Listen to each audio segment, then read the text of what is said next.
Alright, so we're back today in our series called Blessed, where we look at the blessings that God's given us and how we're called to respond to those blessings and to use those blessings and gifts to make God known more and just to know God more.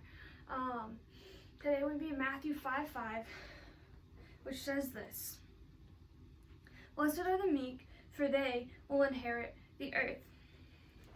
So one thing I just want to clarify, meek's not a word we use too often, but it simply means humble, means to humble yourself. And this concept is not the first time that the Bible mentions the humble being blessed and inheriting the earth. In Psalm 37, 5 through 11, the Bible also tells us that same message. It says, commit your way to the Lord, trust in him, and he will do this. He will make your righteous reward shine like the dawn, your vindication like the noonday sun.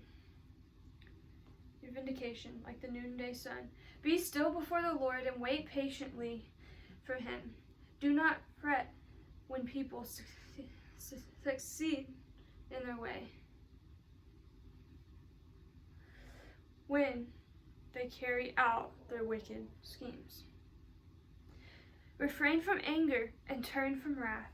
Do not fret, it leads only to evil. For those who are evil will be destroyed,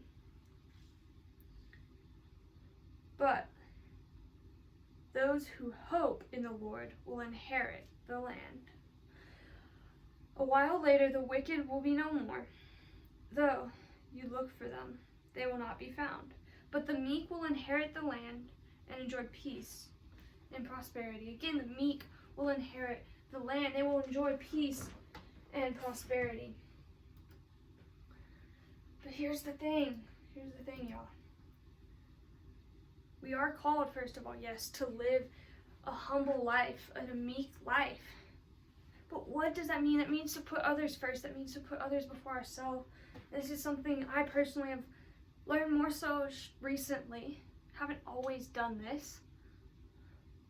But what it means is sometimes set aside your priorities. Set aside the things that are most important to you to find the interest of others. It means maybe giving up on going to something that you really want to do so that you can be with someone else.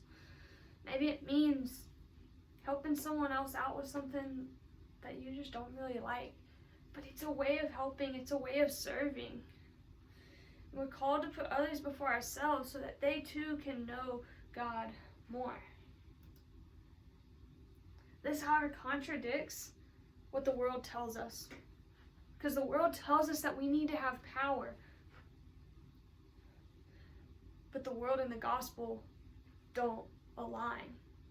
See, the world's over here telling us we need to have power. We need to be the most powerful and respected person, and that means doing what we want to do.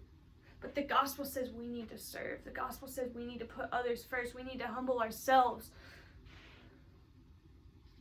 And the world will preach against the gospel in a blasphemous way until the ends of the earth. Because when you don't start with Jesus, nothing aligns with the cross. See, the world will tell us that we need to do X, Y, and Z, but Jesus will tell us that it's already been done. The world will tell us we need to fight for ourselves and to put ourselves first, but the world is wrong. And Jesus will say, I've already given you what you need. Trust in me and serve others. See, in Matthew 11:28 is also just a great example of this. 28 through 30 reads this: Come to me, all who are weary and burdened, and I will give you rest. Take my yoke upon you and learn from me, for I am gentle and humble in heart, and you will find rest for your souls. For my yoke is easy and my burden is light. See, what the world tells us is we need this power, we need to fight for this power, and we need to long for this power, and the way to do that is by putting ourselves first.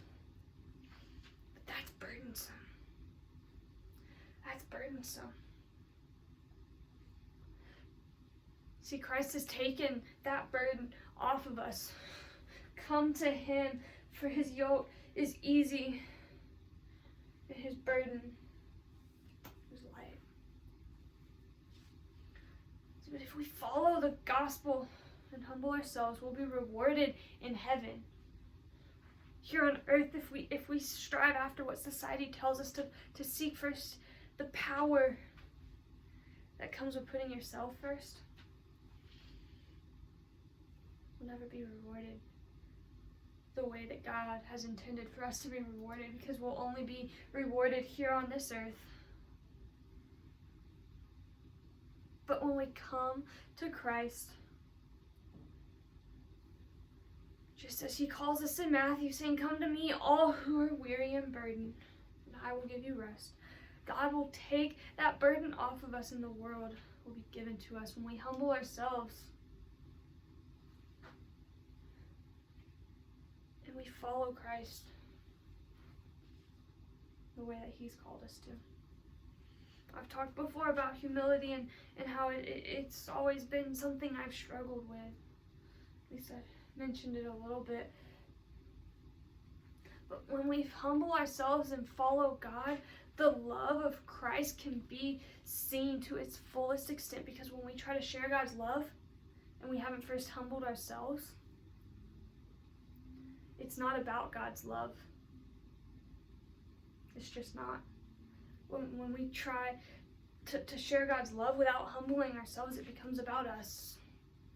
And that's not Christ's love in its purest form. See, but when we humble ourselves and we take up the cross and we follow Christ the way that he's called us to, and we live according to the gospel and in alignment with the gospel,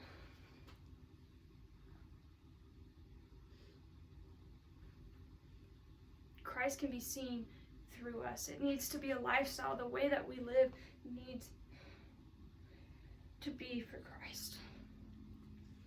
See, it's just really been recent that God's put on me. It's not about waking up each day and reading the Bible, but it's about making it a lifestyle to pursue Christ.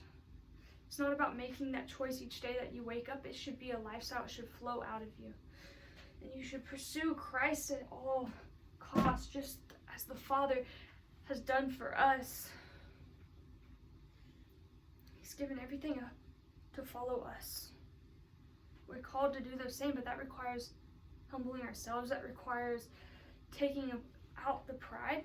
It requires being meek. To pursue Christ at all costs is putting him first, and it's putting others first. We're called to do 3 things simply as Christians: love God, love others, make disciples, and we can't do any of those if we're focused on the power of the world. Those are only possible with the humility of the gospel.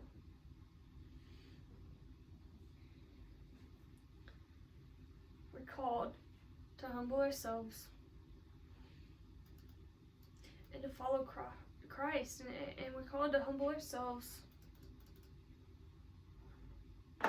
take up our cross, and love others the way that Christ has loved us. Blessed are the meek, for they will inherit the earth.